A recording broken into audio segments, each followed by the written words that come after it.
మీరు ప్రతి ఏడాది జాబ్ క్యాలెండర్ అన్నారు, లేదు. పోలవరం పూర్తి చేస్తాను అన్నది మీరు కదా. అసలు పోలవరం వైపు ముఖం ఎత్తి చూసారా? మరి ఆ ప్రాంత రైతులకి మీరు ఎలా చూపిస్తారండి? మీ ముఖం ఎలా చూపిస్తారు? డ్వాక్రా రుణాలన్నీ రద్దు చేస్తాను, మాఫీ చేస్తా అన్నారు, మీరు చేశారా? లేదే. మరి డ్వాక్రా మహిళలకి క్షమాపణ చెబుతారా? 10 రోజుల్లో వ్యవసాయ విద్యుత్ కనెక్షన్ అప్లికేషన్ పెడితే మీకు అందేటట్లుగా చేస్తాను. నెలలు సంవత్సరాలు తరబడి వాళ్ళు ఎలక్ట్రిసిటీ ఆఫీసుల చుట్టూ తిరుగుతున్నారు, మీరు చేశారా? లేదే. రైతుల కోసం పగటిపూట 9 గంటలు అన్ఇంటరప్టెడ్ కనెక్షన్ ఇస్తా అన్నారు, ఇచ్చారా? లేదే. మరి రైతులు ఏ ముఖం పెట్టుకుని వెళ్తారు? క్షమాపణ యాత్ర చేయండి. మీరు ఓట్లు అడగటానికి కాదని చెప్పి కూడా నేను తెలియజేస్తున్నాను. మీరు ఉచితంగా బోర్లు ఏర్పాటు చేస్తున్నారు, ఒక్క బోరైనా ఉచితంగా రైతులకు ఇచ్చారా? మీరు 40 ఏళ్ళు దాటితే ప్రతి దళిత మహిళకి నేను పెన్షన్ ఇస్తున్నారు, ఒక్క మహిళకి ఇచ్చారా? మరి దళిత మహిళల్ని ఏ రకంగా మీరు వెళ్ళి ఓట్లు అడుగుతారు? ప్రతి నియోజకవర్గంలో కోల్డ్ స్టోరేజ్ పెడతా ఉన్నారు, పెట్టారా? గిట్టుబాటు ధర గ్యారంటీగా కల్పిస్తూ ఉన్నారు, చేశారా? కౌలు రైతులకి మేము భరోసా ఇస్తాను, వాళ్ళని రైతుతో పాటు చూస్తూ ఉన్నారు, చూసారా? ఎన్ని లక్షలైనా ఉచిత వైద్యం చేస్తున్నారు. మీ ఆరోగ్యశ్రీ అటకెక్కి కూర్చుంది, మీరు ఏ ముఖం పెట్టుకుని వెళ్తారు ప్రజల ముందుకు? కార్పొరేట్ హాస్పిటల్కి ధీటుగా నేను వైద్యం చేస్తున్నారు, చేస్తున్నారా? నీ ఆరోగ్యశ్రీ అటకెక్కింది నిజం కదా? ఇంకా ఈ మచ్చుకి మొత్తం మీరు ఇచ్చిన 730 హామీలు ఇందులో ఇచ్చారు, మీకు భంగపాటు కాదా? మీరు ఎలా చెప్పగలరు? ఏ ముఖం పెట్టుకొని మీరు బస్సు యాత్రకు బయలుదేరతారని చెప్పి నేను అడుగుతున్నా. ఎంతమంది ఏ ప్రాంతంలో ఏ వర్గానికైనా మీరు ఇచ్చిన హామీలు నెరవేర్చారా? ఏ వర్గమైనా మీ పట్ల సంతోషంగా ఉందా? దళితులు మీ పట్ల సంతోషంగా ఉన్నారా? బీసీలు మీ పట్ల సంతోషంగా ఉన్నారా? రైతులు మీ పట్ల సంతోషంగా ఉన్నారా? మహిళలు మీ పట్ల సంతోషంగా ఉన్నారా? వెనుకబడిన వర్గాలు మీ పట్ల సంతోషంగా ఉన్నారా? వ్యాపారస్తులు మీ పట్ల సంతోషంగా ఉన్నారా? ఏ వర్గం కూడా మీ పట్ల సంతోషంగా లేరు. 5 సంవత్సరాలు ఇంట్లో కూర్చొని తగుదనమ్మని ఈరోజు బయటకు వచ్చి బస్సు యాత్ర చేస్తాను, ఓట్లు అడుగుతా అంటారు. ఏ ముఖం పెట్టుకొని మీరు ఓట్లు అడుగుతారో గౌరవ ముఖ్యమంత్రి గారు అని చెప్పి నేను అడుగుతున్నా. ఓట్లు అడిగే అర్హత మీకు ఎక్కడుంది గౌరవ ముఖ్యమంత్రి గారు అని చెప్పి నేను అడుగుతున్నా.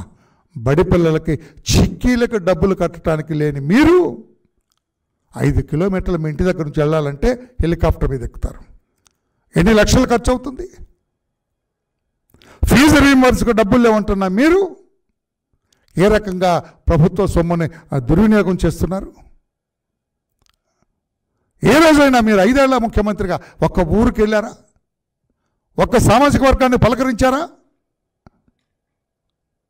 అదేమని అడిగితే నాకు ప్రాణహాని. ఏ వర్గం నుంచి మీకు ప్రాణహాని అండి?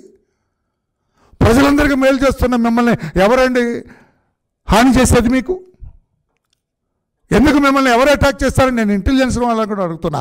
ఏ సోర్స్ నుంచి ఆయనకి ప్రాణభయం ఉందండి?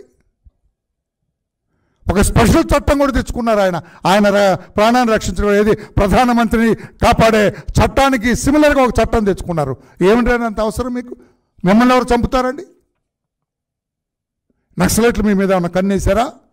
ఎక్స్ట్రీమిస్ట్కి మీ మీద ఉన్న కన్ను ఉందా? ఏం చేశారని? అసలు మీరు ప్రజల్లోకి ఎప్పుడు వెళ్ళారు? ప్రజా సమస్యలు ఎప్పుడు పట్టించుకున్నారు? అందుకని నేను అడుగుతున్న గౌరవ ముఖ్యమంత్రి గారు, మీ బస్సు యాత్ర తుస్సు యాత్ర అది క్షమాపణ యాత్రగా మార్చండి. రాష్ట్ర ప్రజలను క్షమాపణ అడగండి. బస్సు ఎక్కేటప్పుడు క్షమాపణ అడగాల. బస్సు దిగి ఆ ప్రాంతంలో ఏ ప్రాంతంలో మీరు మీటింగ్ పెడుతున్నారో ఆ ప్రాంతంలో మీరు క్షమాపణ అడగాలని చెప్పి కూడా నేను తెలియచేస్తూ మీ బస్సు యాత్రకి మేము అభ్యంతరం తెలియజేస్తున్నాం. You have no right to take out a bus యాత్ర.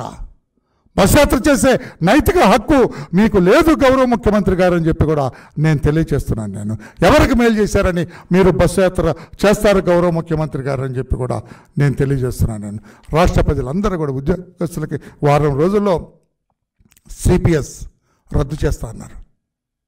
ఉద్యోగస్తులందరూ తగులు కామోస్తు అనుకున్నారు, ఏమీ లేదే. అన్ని వర్గాలని ఘోరంగా మోసం చేసిన మీకు ఈ బస్సు యాత్ర చేసే అర్హత లేదు జగన్మోహన్ రెడ్డి గారు అని చెప్పి తెలియజేస్తూ ఈ బస్సు యాత్ర పేరును క్షమాపణ యాత్రగా మార్చుకొని ప్రజల ముందుకు వెళ్ళండి. మహిళలందరూ కూడా మీరు మద్యపాన నిషేధం చేయలేకపోయినందుకు క్షమాపణ అడగండి అని చెప్పి కూడా తెలియజేస్తూ గౌరవ ముఖ్యమంత్రి జగన్మోహన్ రెడ్డి గారికి బస్సు యాత్ర చేసే అర్హత లేదుగా, తగుదనమ్మా నాకేటి సిగ్గని మీరు వెళ్తే మేమేం చెప్పలేము, కానీ మీరు ఇచ్చిన హామీలు ఇదో బుక్ ఉంది, మీకు కావాలంటే పుస్తకం పంపిస్తాం మీకు. 730 హామీలకి 621 హామీ నెరవేర్చలేని మీరు ఏ ముఖం పెట్టుకొని వెళ్తారని చెప్పి కూడా తెలియజేస్తూ 5 సంవత్సరాల మీ పరిపాలన అంతా కూడా చీకటి రోజులు, రాష్ట్ర ప్రజలందరూ కూడా చీకటి రోజులుగా ఎప్పుడెప్పుడు ఈ 5 సంవత్సరాలు పూర్తవుతాయి, ఎప్పుడెప్పుడు జగన్మోహన్ రెడ్డి గారి పరిపాలన అంతరించిపోతుంది, అంతమవుతుంది, పూర్తవుతుందని ఎదురు చూశారు తప్పితే మీ పరిపాలన కోసం ఎవరు సిద్ధంగా లేరని చెప్పి కూడా తెలియజేస్తూ మీ యాత్రను మేము అభ్యంతరాలు తెలియజేస్తున్నాము. అది క్షమాపణ యాత్రగా మార్చుకోమని మేము హితవు పలుకుతున్నాం. Thank you everybody. Any questions on this? You are at liberty to ask me.